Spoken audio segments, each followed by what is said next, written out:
అందరికీ హృదయపూర్వక నమస్కారం. పండగ వచ్చింది, వెళ్ళింది. 3 రోజుల ముచ్చట ముగిసింది.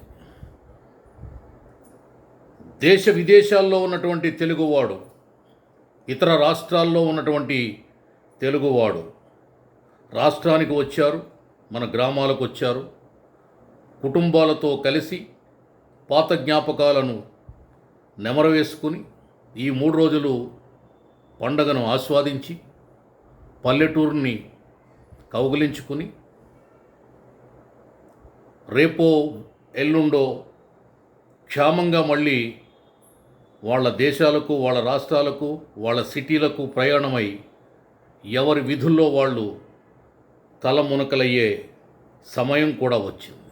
కానీ ఇంత పెద్ద తెలుగు పండుగకు, తెలుగు నేల పులకించే ఈ 3 రోజుల పండుగలకు ఒకే ఒక్కడు రాకుండా ఎగ్గొట్టాడు.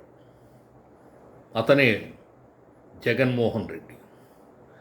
తెలుగువాడి పండుగను చూడలేడు, తెలుగువాడి ఆనందాన్ని పంచుకోలేడు. పండగ పూట కూడా రాష్ట్రంలో ఉండలేని ఒకే ఒక్కడు 2029లో అధికారంలోకి వస్తాడట. గత 5 ఏళ్ళు ఉద్ధరించాడట, రాబోయే 5 ఏళ్ళు సముద్ధరిస్తాడట. పండగ పూట కూడా పలకరించని నేత మనకు అవసరమా? పండగలో కూడా పాలు పంచుకోలేని నేతకు ప్రతిపక్ష హోదా అవసరమా?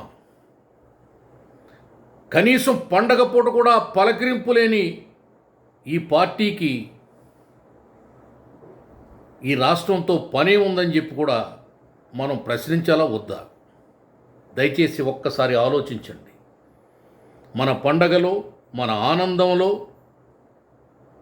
మన యొక్క కలయికలో కలిసి మలిసి ఉండలేనటువంటి ఒక నాయకుడు ఈ రాష్ట్రానికి అవసరమా? ఆ పార్టీ రాష్ట్రానికి అవసరమా?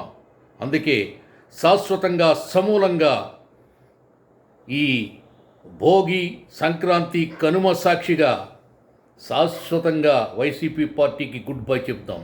జై తెలుగుదేశం, జై జై తెలుగుదేశం.